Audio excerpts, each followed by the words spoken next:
Bienvenue dans Apprentissage et pratique éclairée, le podcast où la recherche en sciences cognitives rencontre le terrain. Dans chaque épisode, je donne la parole à des chercheurs, des chercheuses en sciences cognitives, mais aussi à des enseignants et enseignantes, des formateurs, des formatrices, des conseillers et conseillères pédagogiques et plus largement à celles et ceux qui font vivre l'éducation et la formation au quotidien, y compris dans le numérique éducatif. Ensemble, on explore ce qui aide véritablement les élèves et les apprenants à apprendre. Des pratiques pédagogiques fondées sur des preuves, la formation continue et l'accompagnement des professionnels, l'évaluation d'impact des dispositifs pédagogiques, mais aussi les usages du numérique vertueux. Bref, c'est un espace de dialogue pour comprendre, expérimenter et également construire d'une certaine manière l'éducation et la formation de demain, de manière éclairée.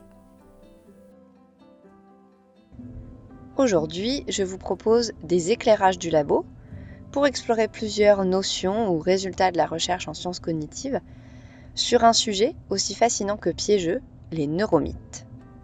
Ces fameuses idées reçues sur le cerveau et l'apprentissage qu'on retrouve aussi bien dans les salles de classe, mais aussi dans les formations professionnelles et même parfois dans les médias, et qui, malgré les bonnes intentions, peuvent véritablement freiner la mise en place de pratiques pédagogiques soutenant la réussite de tous les apprenants et toutes les apprenantes. Pour en discuter, j'ai eu le plaisir de rencontrer Audric Mazietti qui va se présenter et qui va nous expliquer ce que sont vraiment les neuromythes, pourquoi ils persistent dans notre société, comment on peut les déconstruire sans braquer celles et ceux qui y croient, et puis surtout comment on peut former les professionnels de la pédagogie, de la formation, de la transmission, pour éviter de tomber dans ces pièges qui, comme on va le voir, peuvent avoir des conséquences parfois très néfastes sur les comportements et les pratiques d'apprentissage. Je m'appelle Audric Mazietti, je suis docteur en psychologie cognitive. J'ai fait ma thèse sur l'attention émotionnelle et j'ai beaucoup travaillé sur les liens entre les émotions et la motivation et l'apprentissage.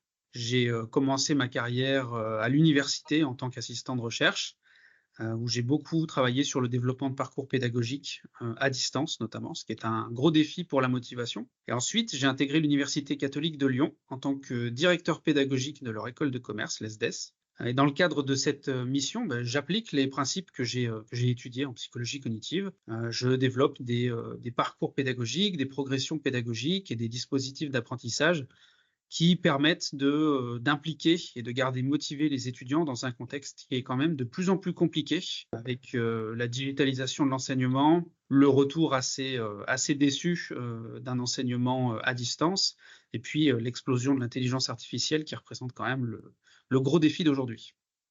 Donc, tu es directement confronté à leurs problématiques de terrain, donc tu peux aussi capter leurs besoins continus et puis aussi, justement, c'est le sujet de cet épisode-là, comprendre les fausses croyances qu'ils pourraient avoir ou en tout cas des conceptions parfois erronées du fonctionnement du cerveau. Et justement, on entend beaucoup parler de neuromythes dans le monde de la formation, l'éducation. Concrètement, de quoi on parle et pourquoi ce terme revient-il autant de ton expérience en étant en contact direct avec des profs? Alors, un neuromythe, c'est une croyance sur le fonctionnement du cerveau qui a deux caractéristiques principales. Elle est très populaire. Il y en a beaucoup qui sont carrément passés dans l'imaginaire, dans la sagesse populaire. Et sa deuxième caractéristique, c'est qu'elle est complètement fausse. Le problème, c'est que bien souvent, notamment dans le milieu de la formation, on fait plus attention au fait qu'elle soit populaire qu'au fait qu'elle soit fausse. On commence à en reparler ces dernières années pour plusieurs raisons. La première, c'est que les techniques d'imagerie cérébrale ont beaucoup progressé, ce qui ont permis d'amener des résultats qui sont assez attirants, assez attrayants dans l'imaginaire public, et d'intéresser quand même une bonne partie de la population au fonctionnement du cerveau.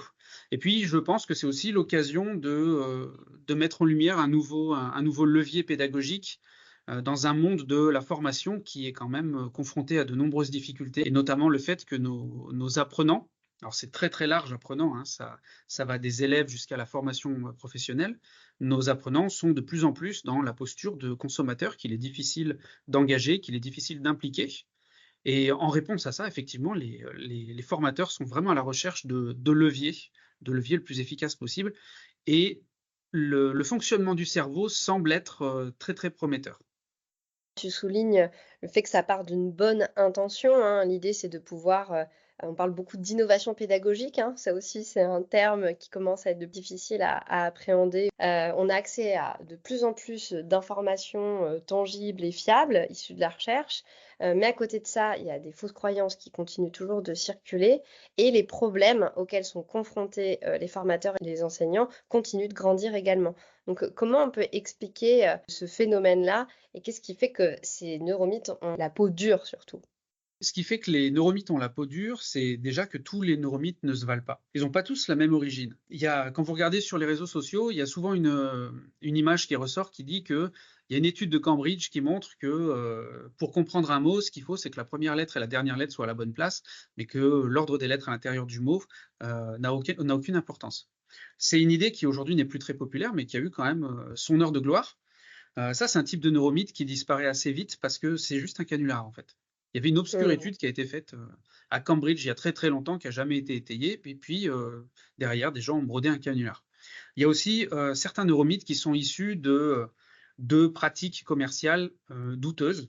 Alors là, il faut comprendre qu'il y a un euphémisme derrière ce que je viens de dire, hein. Si on prend les exercices de coordination, comme ceux qui sont proposés par Brain Gym, qui sont déployés dans plus de 80 pays, on est sur des neuromythes qui sont de l'ordre de la manipulation d'informations scientifiques. Si vous allez sur le site, dans la rubrique des références scientifiques, vous trouverez absolument rien. Les seuls arguments scientifiques qui soutiennent le Brain Gym ont été publiés par Brain Gym eux-mêmes. Donc ça n'a aucun intérêt. Là, pour moi, il y a une véritable manipulation. Et les neuromythes les plus compliqués, les plus tenaces, pour moi, sont les neuromythes qui ont une origine purement scientifique. Il faut savoir que beaucoup de neuromythes ne sont pas de pures bêtises, mais sont de véritables théories scientifiques qui ont été défendues, qui ont été publiées, qui font l'objet d'un argumentaire scientifique, mais cet argumentaire scientifique, aujourd'hui, il n'est plus d'actualité. Et en face de ces arguments-là, vous avez des gens qui sont parfois tout à fait de bonne volonté, mais qui ont été formés à un moment où les théories étaient valides et qui n'ont pas remis à jour leurs connaissances et qui continuent à prêcher ces théories-là qui ne sont absolument plus valides. Vous avez aussi des gens qui s'intéressent par curiosité à un domaine, parce que c'est un domaine qui est très intéressant, qui est très attirant, hein. Et ces gens-là n'ont pas la formation pour pouvoir évaluer les arguments scientifiques. Ils vont faire des raccourcis très très importants et contribuer à diffuser une information qui est fausse. C'est par exemple le cas avec le neuromythe des 10% du cerveau, qui dit qu'on n'utilise que 10% de notre cerveau, qui est en réalité un raccourci qui date d'il y a très très longtemps, quand on observait que certaines régions étaient activées dans le cerveau, tout simplement parce qu'on n'avait pas la cartographie complète du cerveau. La persistance, en fait, elle se comprend dans le fait qu'il est très très difficile de déconstruire des croyances comme ça. Il y a un concept qui est très connu, qui est très populaire, qui s'appelle l'asymétrie de Brandolini, qui dit qu'il est beaucoup plus facile d'implanter un bullshit que de le déconstruire. Il faut se dire que ces connaissances-là qu'on a sur notre cerveau, qu'elles soient justes ou qu'elles soient erronées, elles vont façonner notre représentation des mécanismes.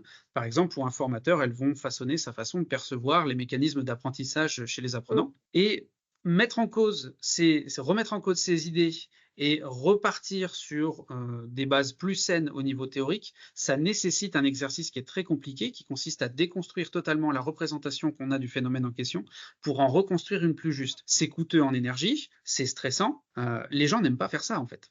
C'est confortable en fait de rester avec une illusion et parfois, j'allais même dire, il y a une partie de la population qui est certainement consciente que ces théories-là sont fallacieuses, mais c'est plus confortable de rester comme ça. Souvent, les neuromythes, ils sont à la fois confortables pour notre compréhension du monde, ils sont sécurisants et en plus ils sont agréables. Partir du principe qu'un apprenant qui comprend mieux avec un schéma, tout de suite il est visuel, en déduire ce raccourci-là donc c'est le neuromythe des styles d'apprentissage, hein, c'est quand même assez sécurisant parce que ça donne un peu cette illusion, et c'est comme avec le cerveau, ça donne cette illusion qu'on peut appuyer sur un bouton et puis on a la recette magique qui fait que l'apprenant il va apprendre correctement. Alors on sait aujourd'hui que le fonctionnement du cerveau n'est absolument pas compatible avec cette idée d'un style d'apprentissage, puisque notre cerveau fonctionne en réseau, il est friand de multimodalité. N'empêche que c'est sécurisant de se dire qu'effectivement, j'envoie tout en visuel et puis comme ça marche très, très bien. Et de la même manière, pour l'estime de soi, ça peut être aussi intéressant de se caser dans Oui. une case un petit peu valorisante. Ça me fait beaucoup penser à la théorie des intelligences multiples qui nous dit qu'on a une intelligence plutôt intrapersonnelle, plutôt naturaliste ou des choses comme ça. Il y a quand même un fond d'effet Barnum là derrière. Une description très générale, très floue, euh, pas étayée scientifiquement, d'ailleurs, même Gardner, le fondateur de la théorie, l'a reconnu, mais qui est un petit peu positif, qui nous permet de nous démarquer un petit peu.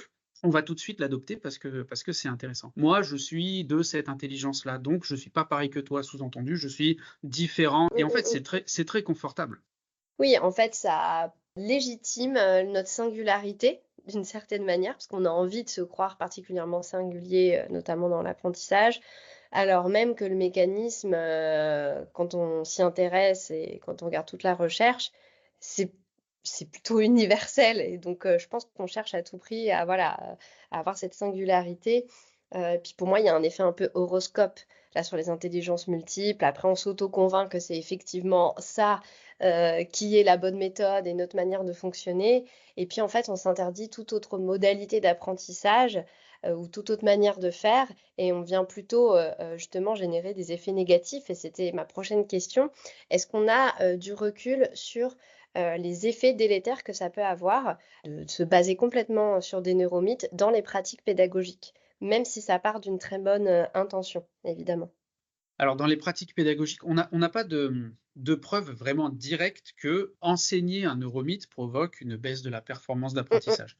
Par contre, ce qu'on sait, c'est que enseigner sur une seule modalité, une seule mm, modalité sensorielle, ça va contre le fonctionnement du cerveau. Et on sait que l'enseignement multimodal est beaucoup plus efficace que mm, mm, l'enseignement unimodal. mm, Donc, mm. on sait que ça ne va pas améliorer Ouais. la performance d'apprentissage. Et la plupart des méta-analyses qui ont permis de déconstruire les neuromythes sont sur cette conclusion-là. On a Mm, mm, essayé mm, toutes les études possibles, tous les résultats possibles, toutes les méthodes possibles. Cette méthode, et c'est le cas des styles d'apprentissage, mm, mm, n'apporte rien à la performance. Si on réfléchit dans un cadre un petit peu plus large, il y a certains neuromythes qui, d'un point de vue, alors pas seulement du point de vue de l'apprentissage, mais d'un point de vue un peu plus large, ont quand même des conséquences qui sont néfastes. Il y en a un qui est très connu, c'est le fameux neuromythe du cerveau gauche, cerveau droit. C'est le neuromythe qui part de la dominance hémisphérique. L'idée, c'est que les deux hémisphères cérébraux sont indépendants, ils ne communiquent pas, et il y en a un qui est plus actif que l'autre.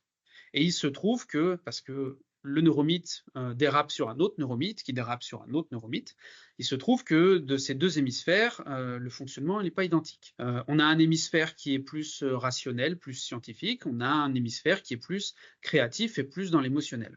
Là, on a un neuromythe qui dans l'absolu, est complètement faux, mais n'a pas directement un effet catastrophique, même s'il a quand même des effets délétères. Le problème, c'est que très très vite, il y a des gens qui vont arriver sur ce neuromythe, ils vont nous expliquer que ce cerveau qui est émotionnel, ce cerveau qui est créatif, bah, c'est un cerveau de femme, et ce mm. cerveau qui est rationnel, qui est scientifique, c'est un cerveau d'homme. Et là, on commence à poser le terreau, les bases d'une conception stéréotypique qui est totalement sexiste et qui a encore des conséquences aujourd'hui, qui est que, en vertu de cette conception du cerveau, les femmes sont nulles en maths. Quand je parle de ces sujets-là, il y a une étude que j'aime beaucoup citer. C'est une étude de Huguet et Régnier, qui sont deux chercheurs de l'université Aix-Marseille, qui sont allés dans une classe de 5e, qui ont proposé une tâche de recopie de figures géométriques à des élèves de 5e. Donc ils sont allés dans la classe, ils ont divisé la classe en deux, les filles d'un côté, les garçons de l'autre. Ils leur ont proposé cette tâche où il fallait recopier une figure géométrique complexe. Et ils leur ont dit que cette tâche, elle servait à évaluer les capacités scientifiques. Et Mhm. évidemment, dans ce genre de tâches, les garçons s'en sont mieux sortis. Ils ont fait la même chose dans la classe d'à côté, sauf qu'ils ont dit que la tâche servait à évaluer les capacités créatives, et là, c'est les filles qui s'en sont mieux sorties. En fait, le problème de ces fausses théories, c'est qu'elles sont à l'origine de stéréotypes. Alors là, on est sur un stéréotype sexiste, mais on peut avoir d'autres stéréotypes et raccourcis qui sont provoqués par les neuromythes. Et ces stéréotypes-là, ils ont de véritables conséquences sur le comportement des apprenants. Et ça peut altérer grandement leur performance à court terme, mais aussi leur vision d'eux-mêmes et de leur place dans la société à long terme. Oui, on voit comment ça peut complètement influencer tes intentions, tes croyances et du coup tes comportements. Et ça va, comme tu l'as dit au début, façonner la manière dont tu envisages le monde, les autres, tes interactions. On voit comment, avec un effet un peu boule de neige, on peut arriver à des choses qui, oui, qui deviennent vraiment délétères et notamment, chez les élèves, quand ils sont, aussi jeunes que, dans l'étude que tu cites. Oui, puis il faut pas oublier que ce genre de stéréotypes, ce sont effectivement des filles qui pensent qu'elles sont moins bonnes en maths, mais c'est Ouais, aussi des garçons qui pensent qu'ils sont meilleurs en maths. Et c'est vraiment ouais. une conception asymétrique de la société qui va Mmh, finalement mmh, être mmh, mmh. relayée et intégrée par tout le monde. Il y a une conséquence qui est vraiment bilatérale sur l'équilibre de la société à long terme. On a dressé un peu le tableau de, ce qu'est un neuromythe et quelle est leur place aujourd'hui dans notre société, hein, finalement, dans l'imaginaire collectif et puis, un peu plus précisément dans les pratiques enseignantes. Je te propose qu'on finisse sur des solutions quand même, quelque chose d'un peu plus positif et notamment, se demander, comment on peut aider concrètement des enseignants, des formateurs, toute personne, actrice, de la formation, déjà à déconstruire. Comme tu l'as dit, c'est difficile, mais c'est pas impossible. Donc ça pose un peu la question de l'acculturation et l'accompagnement de ces profils-là, avec quand même, voilà, une posture pas évidente. Il faut pas les culpabiliser, pas se moquer d'eux non plus, ne pas les prendre pour des ignorants. Donc quel est ton recul, ton expérience sur comment on accompagne, ces publics-là et enfin intégrer des pratiques pédagogiques beaucoup plus fondées sur des preuves? Alors, les neuromythes, effectivement, comme on le disait tout à l'heure, l'énorme difficulté, c'est qu'une fois qu'ils sont implantés, pour les déconstruire, c'est très très compliqué. C'est d'autant plus compliqué que on a souvent affaire à des gens qui sont un petit peu dans une bulle de filtre par rapport à leur conception. Mmh Ils ont mh. entendu une théorie, ils soutiennent la théorie, ils se démarquent par cette théorie, ils vivent leur théorie. Et ça veut dire que quand on essaie de déconstruire la théorie, bah, ces gens-là ne le prennent pas comme ça. Eux, ils prennent comme si on essayait de les déconstruire eux-mêmes. On leur dit pas que leur argument scientifique est faux, on leur dit que c'est une bande de nuls. Donc Mmh forcément, ils mh. le prennent mal et les débats s'enflamment assez vite. En dehors de ça, même avec des gens qui sont de bonne volonté, qui ont un regard peut-être un petit peu plus scientifique sur les données, c'est quand même difficile, comme on le disait tout à l'heure, hein, de déconstruire une réalité pour en proposer une autre derrière. En vérité, ce que ça veut dire, c'est que le véritable levier pour, détruire les neuromythes, c'est pas de les déconstruire, c'est d'empêcher qu'ils se construisent. Ça Mmh. passe par une formation systématique, des apprenants et des formateurs. Les formateurs vont utiliser des pratiques pédagogiques. Ils vont inculquer des notions en utilisant ces pratiques pédagogiques. Dans leur formation, ils doivent connaître ces neuromythes pour ne pas les appliquer. Mais les apprenants doivent aussi les connaître, ces neuromythes. Moi, j'ai été très content de voir l'année dernière que ma fille, qui était à l'époque en CM2, a eu un module avec une chercheuse en psychologie cognitive qui est venue leur parler de neuromythes. Alors, j'ai aussi été un petit peu déçu quand cette année, elle est rentrée en sixième et qu'on lui a proposé dans sa journée d'intégration une journée de sensibilisation à l'apprentissage, au fonctionnement du cerveau et où on lui a expliqué la théorie des intelligences multiples. Et j'ai été encore plus content quand elle a levé la main pour dire qu'en fait, c'était un neuromythe. Ça, j'étais très content. L'éducation, c'est quand même quelque chose Ouais. qui marche énormément. Alors là, on est plus sur une réflexion personnelle, je tiens quand même à le préciser. Mais pour moi, il y a aussi un élément qui, au-delà du neuromythe en lui-même, doit être porté à la connaissance de tout le monde pour une vision un peu plus globale. C'est une remise en perspective des apports de la neuroscience en matière Mmh. d'apprentissage. Il y a déjà une connaissance des techniques qui permettent d'apporter des données en matière de fonctionnement du cerveau qui est à faire. Il y a une base de connaissances à avoir. Aujourd'hui, la plupart des gens qui font de la neuroéducation, ils sont convaincus, alors à un niveau de formation qui est quand même un niveau d'entrée, hein, que ce qu'on observe dans le cerveau, c'est vraiment une photographie de ce qui se passe dans le cerveau, et on fait un lien direct entre ce qu'on observe dans le cerveau, ce qui s'allume dans le cerveau, et le comportement de l'individu.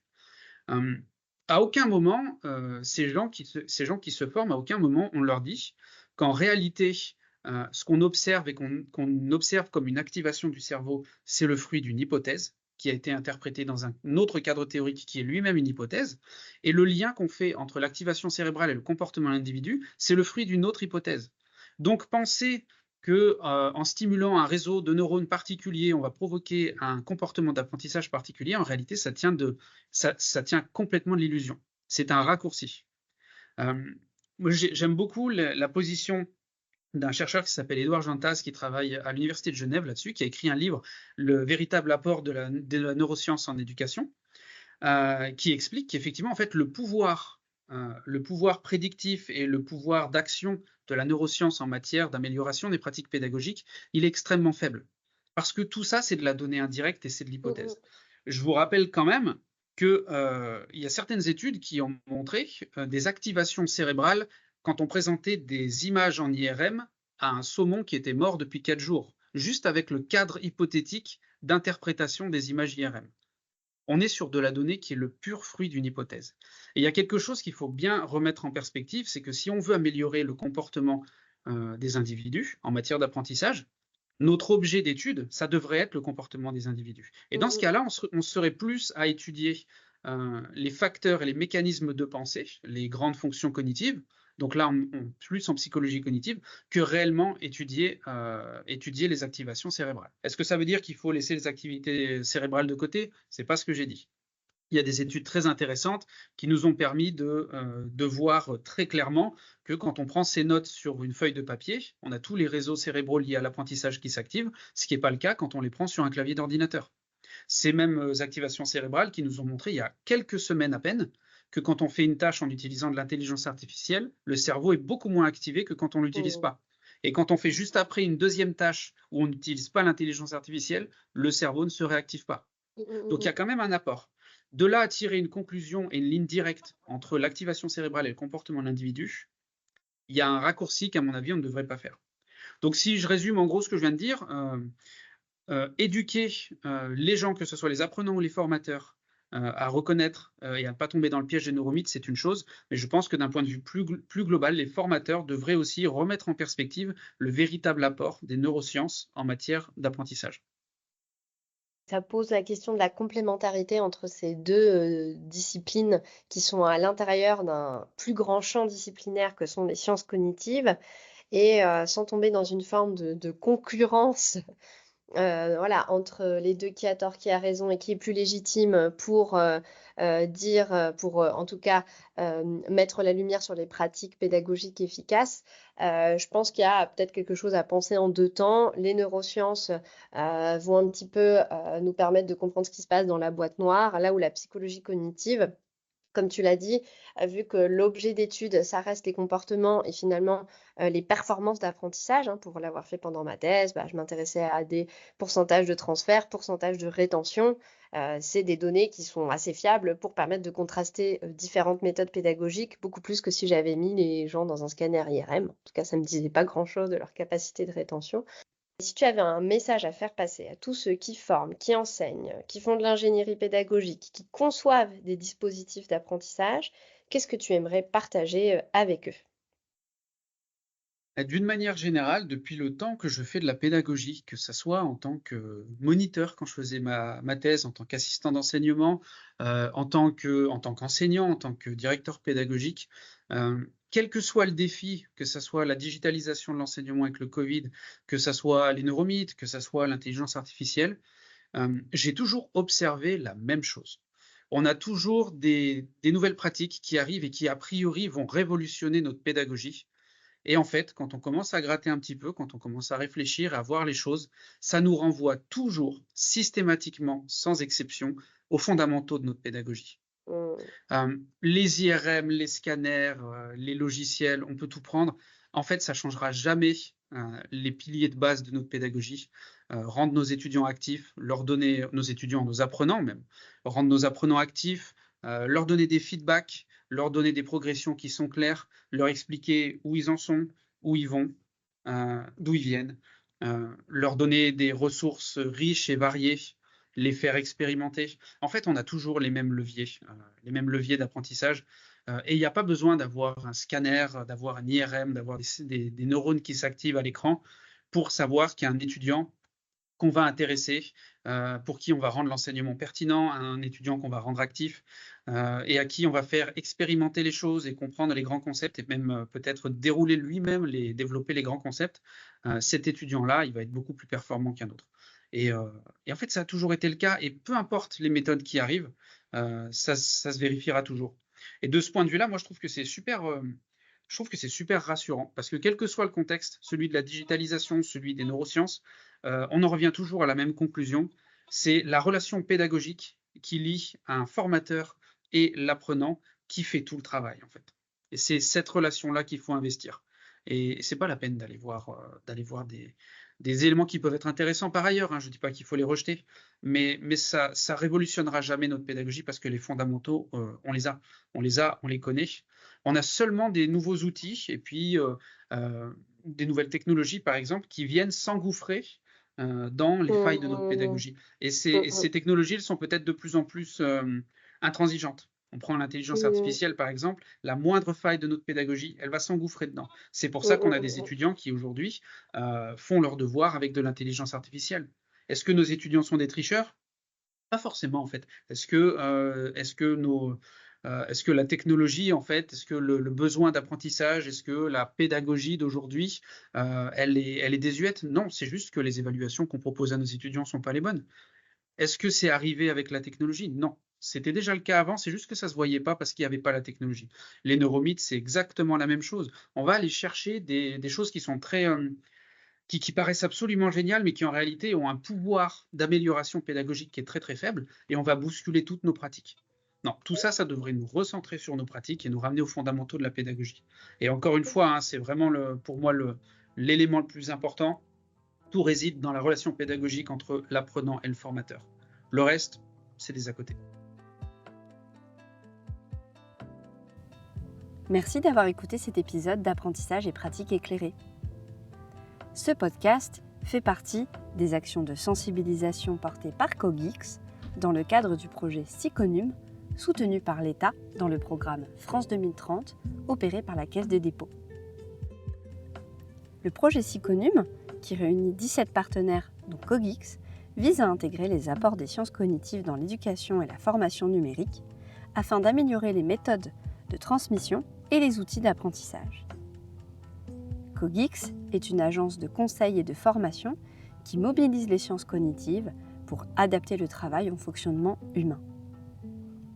Elle accompagne les organisations en s'appuyant sur la compréhension des mécanismes cognitifs et sociaux pour améliorer la qualité de vie au travail. Si cet épisode vous a intéressé, n'hésitez pas à vous abonner au podcast pour découvrir les prochains épisodes.